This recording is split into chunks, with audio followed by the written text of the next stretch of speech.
Witam serdecznie w kolejnym filmie na moim kanale. Tym razem mam tutaj kamerkę A200 produkcji 70 Mai, czyli znanego chińskiego producenta wideorejestratorów. A200 to bezpośredni następca modelu Lite 2. Jest to linia budżetowa, czyli produkt przeznaczony dla osób, które szukają dobrego wideorejestratora, a nie chcą przy tym przepłacać. Jak już można zauważyć po informacjach na opakowaniu, jest to zestaw dwóch kamer, czyli mamy tutaj kamerkę na przód oraz na tył. Mamy możliwość nagrywania 1080p z technologią HDR. Mamy tryb parkingowy, mamy możliwość sterowania z poziomu aplikacji na smartfona oraz mamy tryb dwukanałowego nagrywania. Także dzisiejsza recenzja tego produktu będzie obejmowała również montaż w samochodzie. Później przejdziemy do testów drogowych. Natomiast film zacznę od unboxingu tego pudełeczka. Zobaczymy, co dostajemy w zestawie.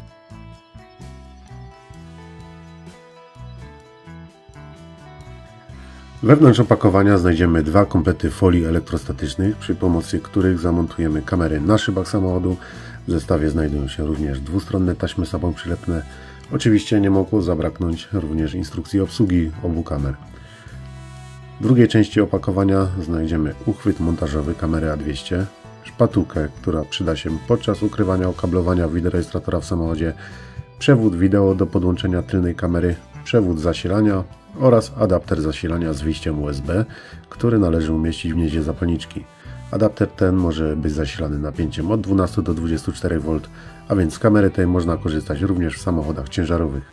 Kamera tylna to model RC11, rejestruje ona obraz w rozdzielczości Full HD, a kąt widzenia wynosi 130 stopni. No i najważniejszy element tego opakowania, czyli kamera A200. A200 to bezpośredni następca modelu Lite 2. Od poprzednika różni się przede wszystkim tym, że dodano tutaj tryb HDR, który poprawia jakość nagrań w słabszym oświetleniu. Dodano również tryb dwukanałowego nagrywania, czyli możemy rejestrować to, co dzieje się zarówno z przodu, jak i z tyłu samochodu. Poprawiono również kolorystykę, teraz korpus i obiektyw są w tym samym kolorze. Kamera posiada obiektyw z przysłoną 2.0, który można ustawić pod odpowiednim kątem. Szerokość widzenia wynosi tutaj 130 stopni. W tylnej części znajduje się wyświetlacz o przekątnej dwóch cali wraz z 4 klawiszami funkcyjnymi. W dolnej części znajduje się przycisk Power. Z boku znajdziemy złącze zasilania w standardzie micro USB, złącze wideo służące do podłączenia przewodu tylnej kamery oraz gniazdo kart pamięci w standardzie micro USB. Kamera obsługuje karty o pojemności od 32 do 128 GB i klasie szybkości 10U1 lub szybszej. Chcąc korzystać z trybu parkingowego, należy zakupić osobno adapter zasilania 70 Mai UP02. Adapter ten posiada zabezpieczenie chroniące akumulator przed nadmiernym rozładowaniem. Adapter należy podłączyć na stałe do instalacji elektrycznej samochodu. Pracuje on na napięciu od 12 do 30 V, a do podłączenia mamy 3 przewody. Czarny do masy, czerwony do stałego zasilania i żółty do zasilania po stacyjce. Podczas pierwszego uruchomienia kamery wybieramy wersję językową oprogramowania, możemy również ustawić datę oraz formatujemy kartę pamięci.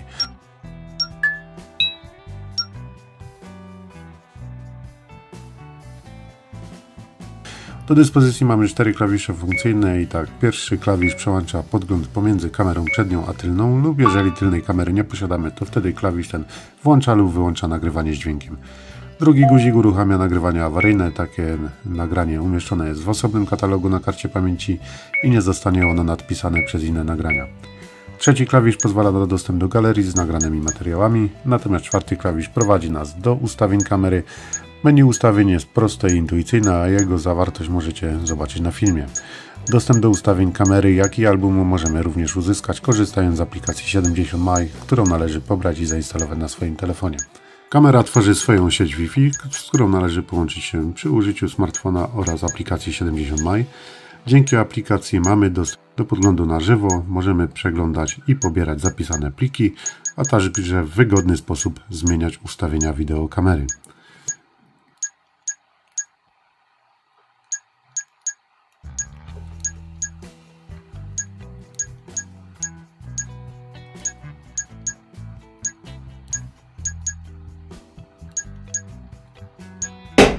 Wideorejestrator A200 zamontowałem w samochodzie Opel Corsa D.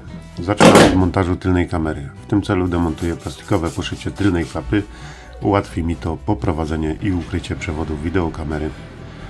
Następnie należy umyć szybę i przykleić folię elektrostatyczną. W miejscu zaznaczonym na folii przykleiłem tylnią kamerę. Przewód wideo poprowadzę wykorzystując fabryczną przelotkę instalacji elektrycznej tego pojazdu. Niestety w przelotce tej nie ma miejsca na dodatkowy przewód, więc musiałem nieco porzeźbić. Zrobiłem więc dwa otwory w przelotce i swego rodzaju bypassem ominąłem gumowy peszel ochronny. Po przeprowadzeniu przewodu otwory te zabezpieczyłem przy użyciu uszczelniacza.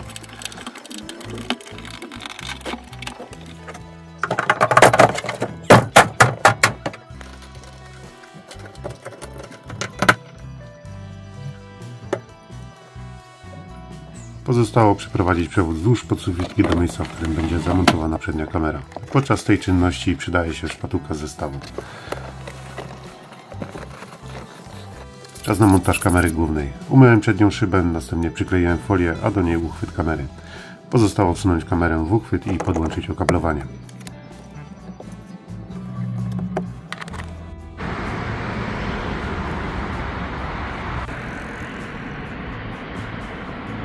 A200 rejestruje obraz z obu kamer jednocześnie i zapisuje go równolegle w dwóch osobnych plikach i katalogach na karcie pamięci. Kamera została wyposażona w tryb HDR na poziomie sprzętowym, dzięki czemu jest ona zdolna zachować szczegóły zarówno w obszarze świateł, jak i cieni. W przypadku standardowego materiału filmowego te detale często są przycinane, co skutkuje bardziej realistycznym i wyraźnym obrazem. Dodatkowo technologia HDR jest wspierana przez specjalny algorytm o nazwie MyColor Vivid Solution, co gwarantuje płynne przejścia w oświetleniu i poprawie widoczności istotnych elementów, takich jak znaki drogowe czy tablice rejestracyjne. Szczególnie skuteczna jest ona w trudnych warunkach oświetleniowych, takich jak słabo oświetlone tunele czy scenariusze o wysokim kontraście. A200 jest również wzbogacona autorską technologię o nazwie 70My 9 Owl Vision. Ta technologia zapewnia doskonałe możliwości widzenia w nocy poprzez skuteczne odszumianie i zachowywanie najdrobniejszych szczegółów. Obiektyw o rozdzielczości Full HD i przysłonie f2.0 oferuje sprawdzoną wydajność, umożliwia rejestrowanie obrazów wyjątkowej jakości. Rozdzielczość 1080p Full HD pozwala na uchwycenie krytycznych szczegółów na drodze z wysoką wyrazistością i żywością. Kąt widzenia wynoszący 130 stopni obejmuje co najmniej 3 pasy ruchu, co gwarantuje, że żadne istotne wydarzenie nie zostanie pominięte lub przeoczone. Dzięki przysłonie f2.0 oraz wysokiemu zakresowi dynamiki obiektyw ten jest efektywny nawet w warunkach słabego oświetlenia. Kluczowe szczegóły takie jak tablice rejestracyjne czy znaki drogowe mogą być uchwycone, co zwiększa ogólną skuteczność obiektywu. W trybie parkingowym G-sensor po wykryciu kolizji lub wstrząsu automatycznie zaczyna nagrywanie.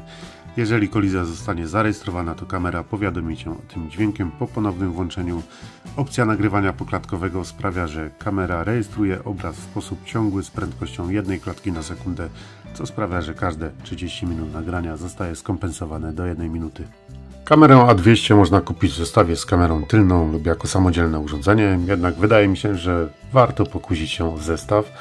Tym bardziej, że jak mogliście zobaczyć na filmie, obie kamery zarówno w dzień, jak i w nocy radziły sobie zaskakująco dobrze. Tylna kamera co prawda nie posiada trybu HDR, jednak radziła sobie bez niej, dostarczając satysfakcjonujących rezultatów. Biorąc pod uwagę fakt, że jest to linia budżetowa, to myślę, że jest to produkt wart swojej ceny. No i tyle w tym filmie. Mam nadzieję, że się podobało. Dziękuję za uwagę i do następnego. Cześć!